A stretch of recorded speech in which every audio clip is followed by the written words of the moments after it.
I don't know what he said. You don't know what he said. Nope. I don't think that he knows what he said. I think he forgot what he was supposed to say. America is a nation that can be defined in a single word. I was going to put him, excuse me.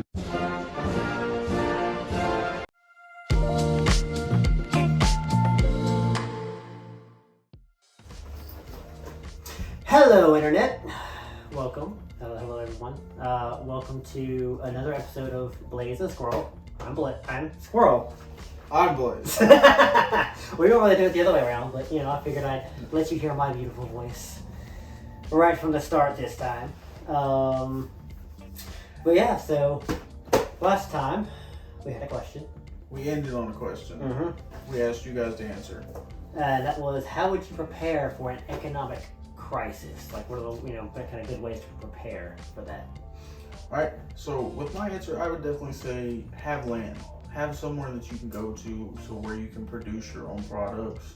You can have a couple animals, preferably eatable animals. Invest in those so you do have something to eat, and you can start growing your own food. Try to stay out of debt as much as you can, because if something falls, now you don't owe anybody. And just definitely stocking resources, keeping food, keeping distilled water. Yeah. I think also something to do with that, because I had pretty much the same thing, but I think it would be like water reclamation, like rainwater, stuff like that, so you could constantly restore your stock, stuff like that. It doesn't have to be anything crazy. You don't have to have like a prepper bunker thing. You don't have to have that. Yeah. The millionaires are building them. Yeah. So of course, millionaires are also into doing big. Oh, this takes a lot of money, and I can do it, and so I'm gonna do this thing. Maybe it means something. A lot of things mean something. But also, doomsday prepper thing has also been a thing for a while. So those things of it's I see this person. I've got a ton of money, so I'm gonna build a better version of that just because I can. Yeah, that's fair. Some of it. So. Bug out bag. But of course, I heard somebody there was a guy that had prepped it. He had it so his pool, so he could actually purify the water in his pool, use it as a water source and all this, and all the stuff that he did. And one guy told him, "Your stuff." They asked him, like, "What do you have?" He's like, "I've got a gun. Your stuff is not my stuff." Yeah. Like, your stuff is not my stuff. I mean, if you go around, brute force can get you a lot. Yeah.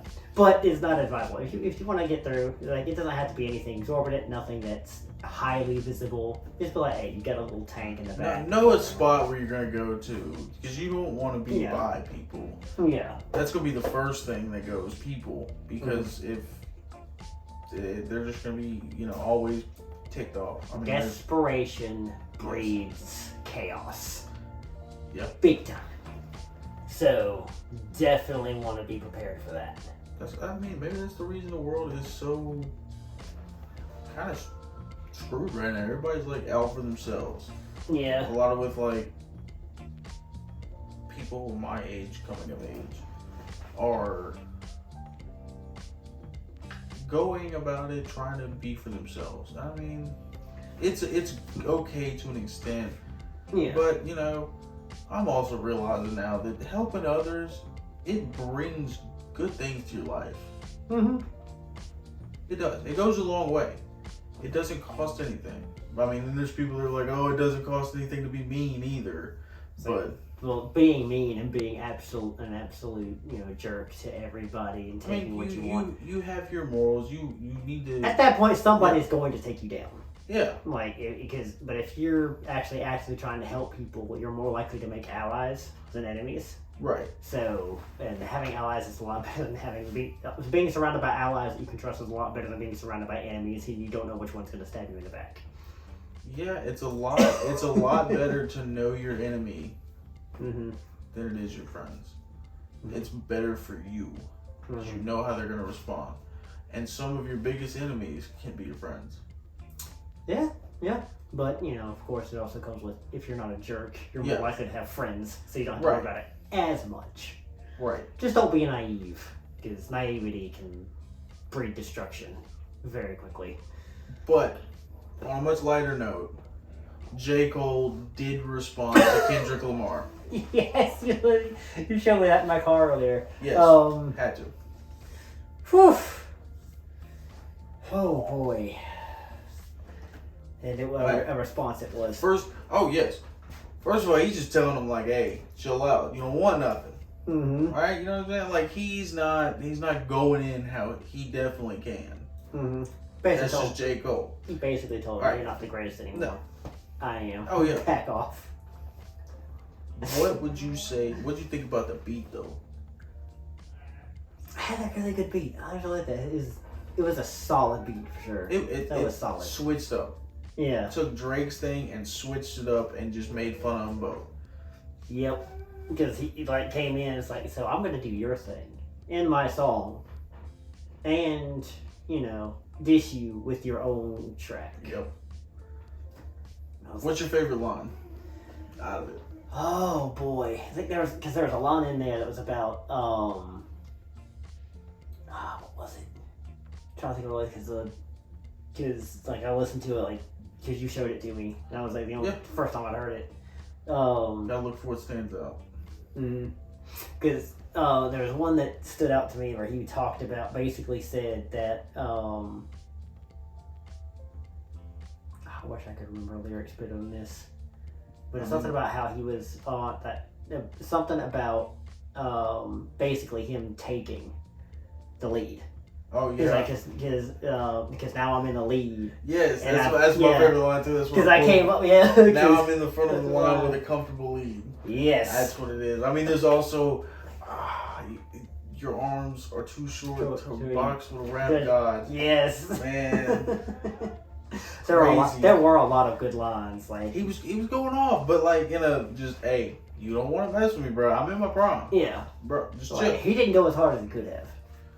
No, he did not get. But absolutely not. Yeah, it's like you're trying to do a slap fight with somebody who's gonna box you. Like right. Sit down, child. It's not gonna work out. That's like trying to box somebody that knows kickboxing. Yeah. That's like trying to take a boxer and put him in UFC. Yeah. Not gonna work out. Yep. So yeah. Anything else? I think we need to know what's going on in Chicago. Chicago. So the mayor of Chicago just took $35 million right here recently and within the last week. Yep. Just took $35 million from the city to start paying for the illegals' assistance there. No. It's not just that. He took it out of the retirement fund. Oh. The retirement fund. Yes. Which means not only has he created a hole, he dug another hole to try to fill it. No. So now he's got two holes. He can't fill both of them. No. Definitely cannot. But I mean, still. Shout out to Chicago. Hope you make it. You just got $35 million robbed from you. Yep. Now, and then on the heist list, I guess we can call it. Yeah. Los Angeles. The bank that got broke into. Oh, I haven't heard that news yet. Oh. They stole $30 million, cash money, printed bills. How did they not get caught? Like that's blew a hole into the wall that just happened to connect to the safe. Took off with pallets, and they don't even know who it is. Have no leads, no nothing. My thing is, how do you blow up a wall that's connected to the safe and the alarm doesn't go off from the safe? Number one. From number two, when the wall's blown up itself, the wall doesn't have an alarm that just. Well, usually they have stuff to detect tunneling type stuff. Usually depends on where the bank is. It was an outside wall. Yeah, they usually have stuff to detect tunneling on the outside. That way, if somebody's trying to dig under to the bank, they can detect it. Also, if they did the smart thing and scoped the place out beforehand, which is something they did, they would have known where the security system was, and they would have known how it was powered, and they would have known where it was connected at. Oh yeah, I'm not saying these people did not do their research. Obviously they did. Hell, it could have even been an inside job. Potentially. Because if there were alarms and they're going, holy shit, the alarms didn't go off, well then that would lead you to believe, yeah, there's an inside job. But either inside job, or when they scoped it out, they found out how to cut the power to the alarm system. all the way. Mm-hmm. So cut out the security, and then of course you blow a hole, run off. But my thing is, how do you not know the serial numbers that are on them? When they start going in circulation, you're looking for serial numbers. They gotta be of the same. Yeah. Well, they would have that somewhere. Of course, all of that money is tracked, so they would have tracked which serial number sets were sent to what bank. Right. They would have to basically go in. And now, what if it wasn't a bank? All right. What if it was a house? What if it was a millionaire's house? I mean, a sexual millionaire, right? I mean, like Robin Hood over here, but as long as they actually give it to the people, they will in some way, shape, or form. Whether it's let me go buy this gas, let me go buy this, whatever. I mean, like the stores and it now. It'll end up in circulation, so the people will end up with it. But they're not going, let me take from the rich and give to the poor. He's a Robin Hood in the indirect way. In the economist view. Business to business here. Alright. Thievery is business. So you remember how we talked about the Baltimore Bridge collapsing? Yes. Okay. Have you heard that there's been a lot more that have been collapsing? Ships hitting it, falling. I think there's like 4 now, because around the same time the Baltimore one happened, there was another bridge, I want to say in Ohio, that fell. Oh. It was like a couple days before. It didn't make big news. But the Baltimore one did, obviously. That was scenic bridge, whatever. Well, I don't know. Man. Again, something I hadn't actually heard about. Yeah, I mean, like, they're just makes you think. If all these bridges are going out, why are they going out? There's also stirring of the pot over in the Pacific. Well, part of my thing with that kind of thing is that part of the reason that some things can look suspicious is because we're so connected. Because it's also possible that you do have coincidences. There is coincidences, all right, but well, especially if they're in completely different places, and I would say if you end up getting like 5 bridges go out within the same week, that's suspicious. Something's going on, but you have it spread out over. It's only been maybe two weeks. I'm not exactly for sure on the number, but that's it's like with the train derailments that happened back. I mean, first of all, they burned all those chemicals in the air. Probably not the best thing to do with that, but I digress.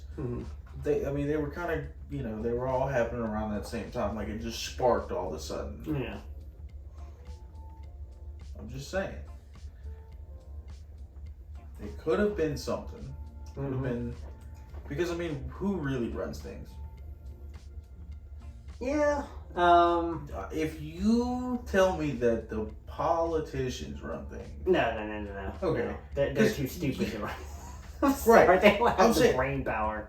Follow the money. If you go down the rabbit hole and follow the money. No, I mean, even farther than that.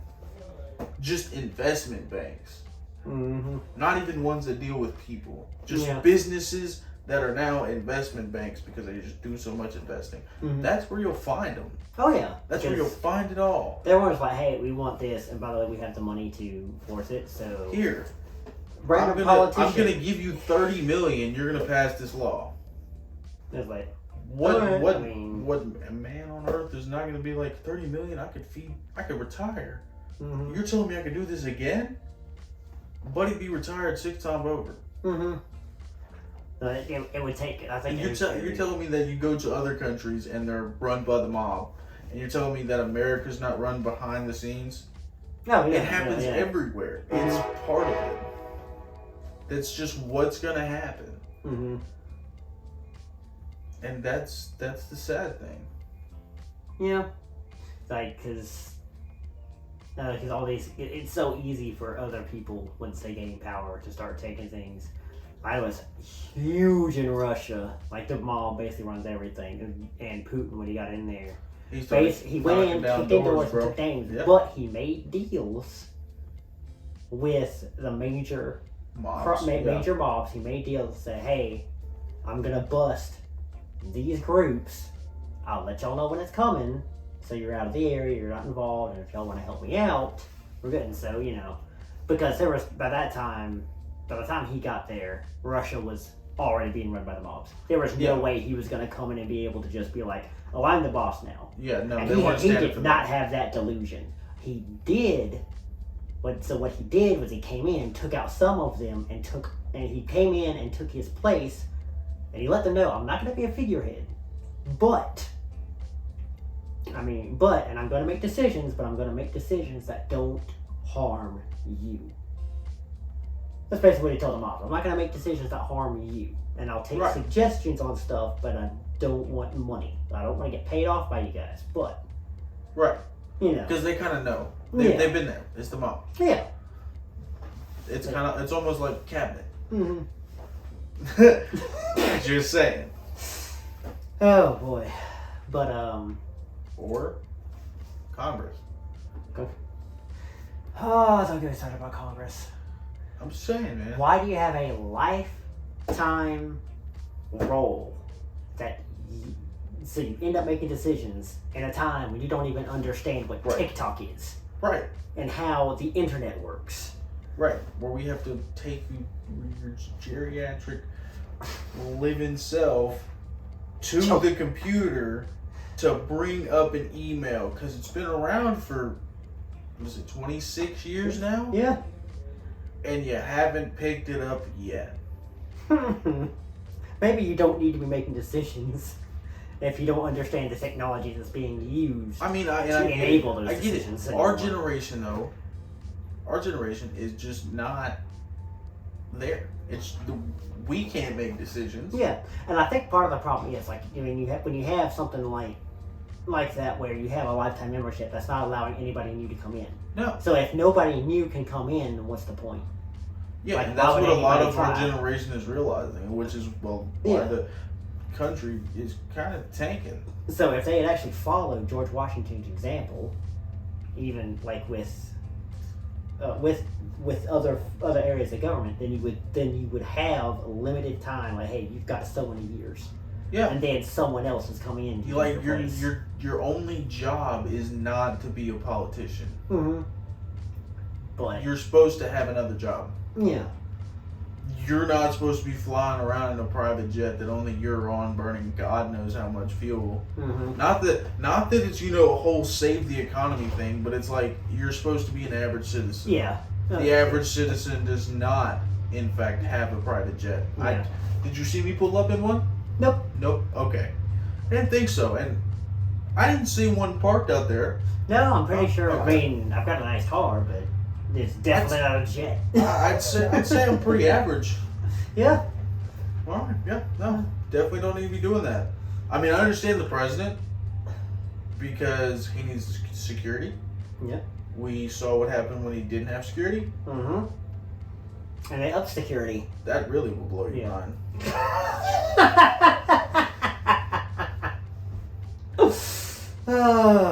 Like Abe Lincoln, and JFK.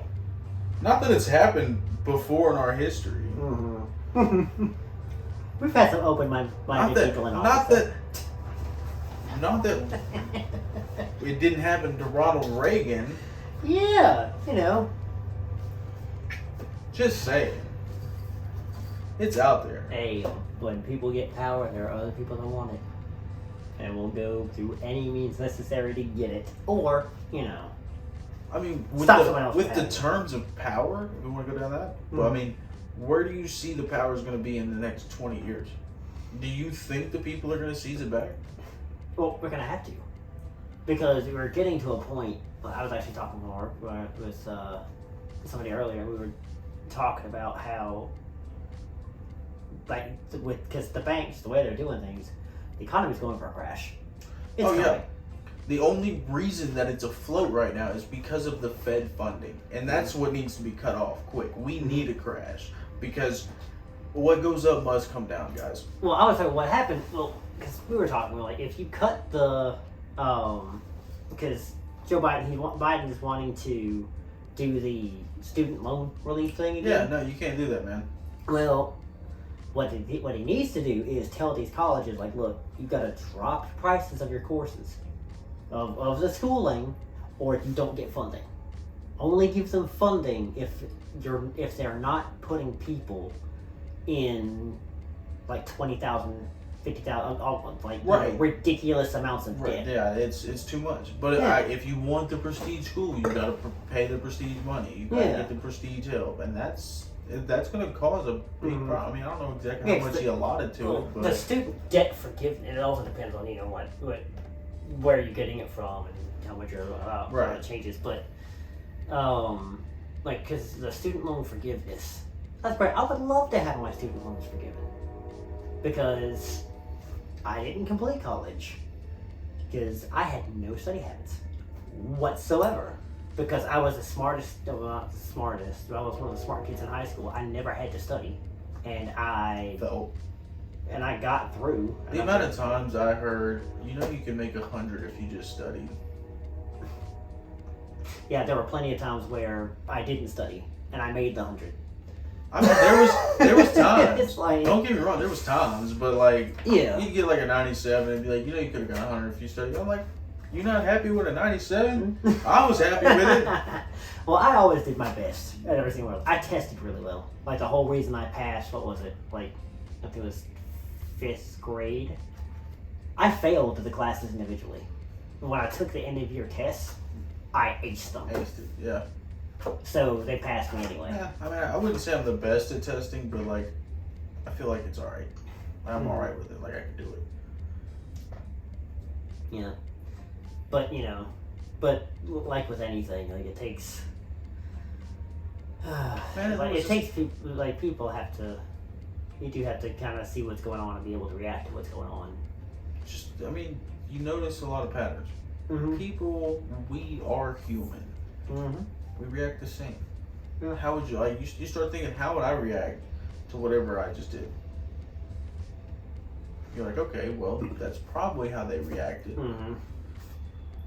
But I think the big problem is you have, because it's not even, the banks aren't even the biggest issue, it's the fact that you have people in charge that aren't actually taking charge and don't understand exactly most of the decisions they're making anymore because they're having to go to the doctor. Buddy can't ride a bike. Buddy can't walk upstairs. No. He doesn't walk upstairs. He's got the new technology. He's got the new skip-a-step technology where you where you fall up the stairs. So in that trip on a step, not skip a step. I mean, yeah, tomato. You get up the stairs anyway. When you fly into Air Force One, it's not graceful, but he made it. Man, no. But he fell on the bike though. That was hilarious. Straight over. Couldn't even get 2 pedals out. And that's how he couldn't even get his own jacket on, and his wife was trying to help him, and he spun around and I'm like, oh yeah. I'm like, what, have you heard the thing where he's like, I have one word for you, and then just mumbles a bunch of mumbo jumbo? I don't know what he said. You don't know what he said. No, I don't think that he knows what he said. I think he forgot what he was supposed to say and was looking through. It's like, what am I supposed to say? Well, I mean, that's why he has the microphone. So somebody can tell. He probably. You're not supposed to have that. They probably told him. Hey, this is what you're supposed to. Hey, this is what you had planned in the speech. This is what we agreed to say here. I feel like if you need that, if you need that, you need to be out of office. Yeah. And I mean, we can clearly see, we can go back into the records and see that it was spiked. The votes were spiked at 4 a.m. You're telling me that all them votes came in at one time? No, bro. The same system that we use is used in Saudi Arabia, and their systems get hacked. They got hacked. That's how the people knew that they were like, wait a minute, we didn't vote for this guy. We've seen what he's done. No. Even during the debates, he sounded like a bumbling kind of like he would have moments of he's speaking clearly. Here's a clear thing, and then I think I think he got lost somewhere. That's what he sounded like. Did somebody grab his walker? I think we might need to. Why is he trying to walk away? Why is he getting off stage? Come back, buddy. You're trying to give a speech here. It's over here. It's over here. Walking by a Marine? They probably need to just have his wife stand by his side, just pat his arm. Walking by a Marine, bro? How you do that to that man? You're supposed to be for this country. Yeah. Well, I never think those are people that have, we veterans signed up to get shot at. We signed on a dotted line and said, Uncle Sam. For that man. Yes. Really? And then you have people that are currently serving. These are people, some of which have gone on active duty tours, have actively gotten shot at, and been in combat scenarios. For this man. And you just kind of... I don't even know if he saw him. I don't even think Biden saw that Marine. I think he was just in another world. I don't think he lives or exists in this world. I think his brain is permanently somewhere else. And not even he knows what's going on. Yeah, he's got 99 tabs of Google Chrome open. And it's just error because he cannot process that much anymore. Should have used Opera GX. Hashtag not spawn. This is not sponsored by Opera GX. No. Oh. Right, but on a lighter note, alright. We're going to end on this question to get you thinking. Squirrel here wrote it down. What you got? Alright. So, I actually started thinking, because I know we were talking some conspiracy stuff yesterday. Absolutely. So started talking a little bit today. Yeah. So I was thinking, there's one thing that's really big right now is space related conspiracy stuff. And so so my question is, why do you think, or people at home, you can answer this too, why is there such a large community now that are questioning things like what NASA's doing or things that have happened that are space related? Why do you think that there's a growing community of that? That's a good question. That's a good question. Drop your answers. Let us know what you think. We'll respond. Well, maybe respond. Maybe. If we think to. Right. We'll try to. We will try to respond. And of course, always remember, tell your friends, tell your enemies. We'll take all kinds here. So, so this has been Squirrel and Blaze. Peace out. Later.